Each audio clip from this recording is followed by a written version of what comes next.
WWE Raw is the longest running episodic television program of all time, and that's coming to a close in 2025.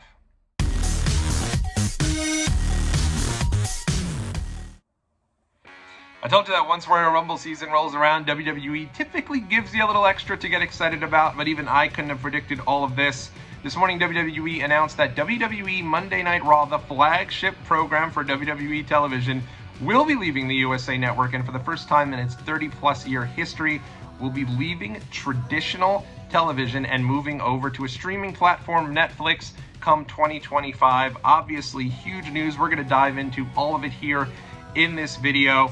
A very big day for WWE. Not only did they announce this new TV deal, but they announced their brand new board member, who is, oh, by the way, Dwayne "The Rock" Johnson. WWE and TKO Sports were right there to ring the bell, to ring in the New York Stock Exchange this morning.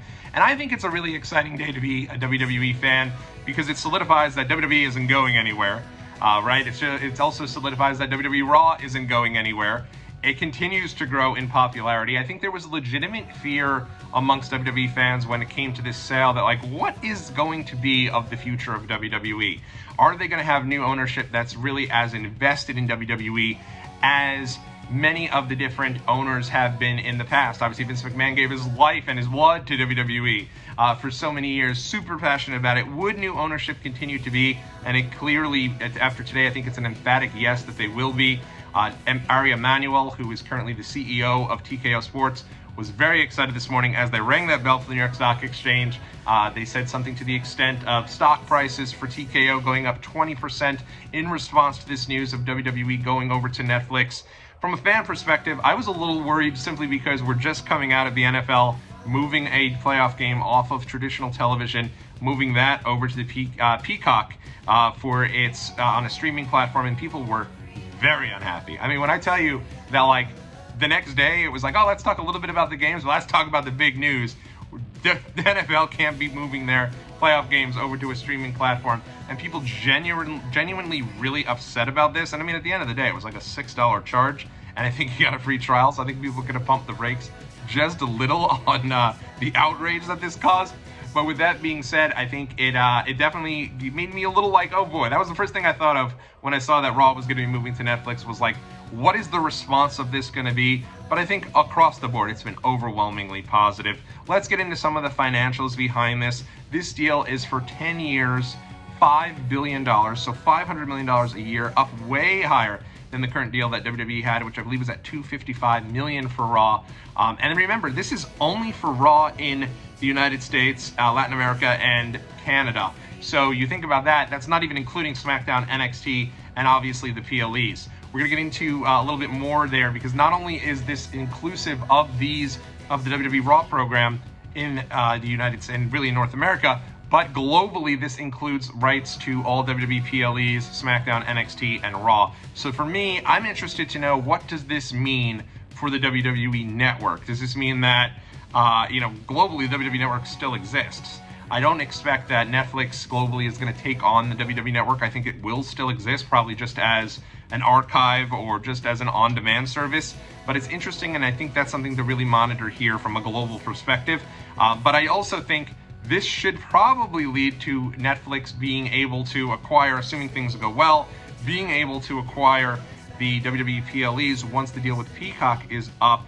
I think they're due, they still got about 2-3 years. I think that deal started in 2021, so still have a couple more years left on that deal. That was a 5-year deal, but 10 years, I mean, Netflix is going all in with WWE. They're going to be producing the show live. This is Netflix's first foray into weekly episodic live television, which is very interesting.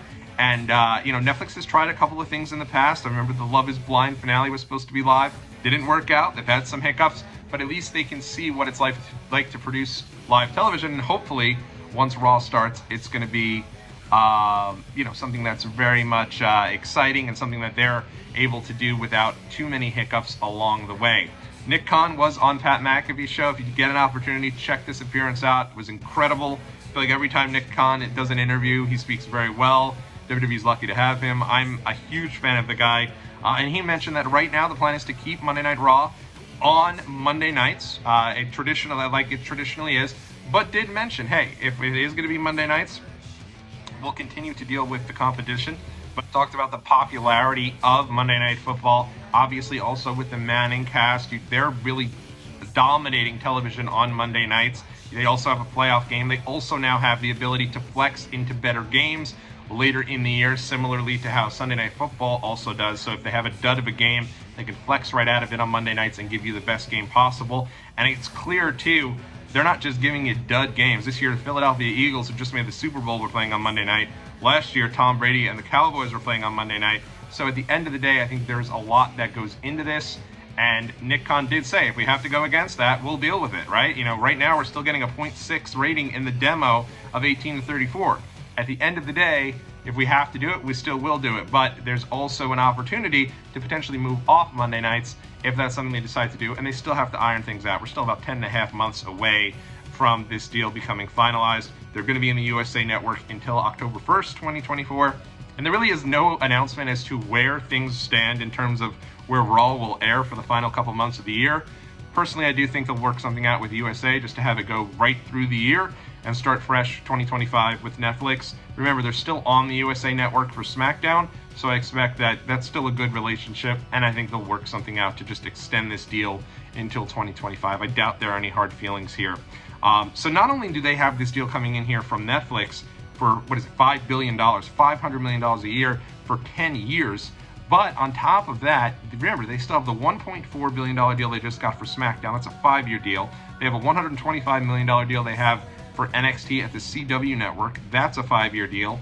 And they are still currently in the midst of their PLE and WWE network deal with Peacock for an additional $1 billion over 5 years. So WWE is just, I mean, they're making bank. When Nick Khan said on the Pat McAfee show, they're on the Fortune 600 company right now, and they're working their way up. He's not lying. They're continuing to do a very, very good job, and it is an exciting time to be a fan. Real quick, The Rock is now a board member. I had mentioned that earlier. Seems very much entwined with WWE. Got to give him credit. I think a lot of people thought when he came back for that deal with John Cena and said he was never going away, I was like, all right, Rock. But he really hasn't. I mean, he hasn't been on the show every week. He can't. He's got tons of things going on. But he's still very much intertwined with WWE. He remains a major fan. Wrestling means a lot to his life. And I think that now he's going to be a major part of the board of directors. He had mentioned on First Take this morning that his particular deal with WWE allows him to own the Rock name.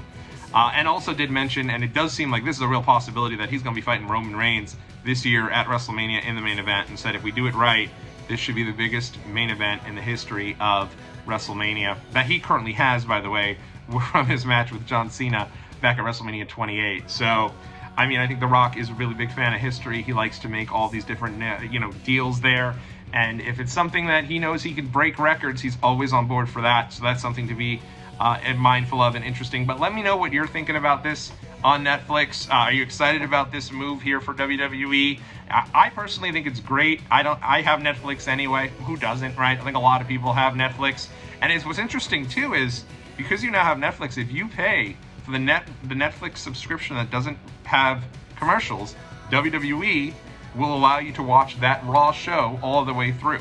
You might get hype packages, you might get, downtime in matches, but WWE you're going to have the full experience of WWE Raw without commercials. It's the best way I understand it. I've seen it over on, I think Brandon Thurston over at WrestleNomics posted it. He's usually on the money when it comes to these things. So that's an interesting little factoid as well. Very cool. So lots more to come about this. We'll continue to chat about things as things unfold.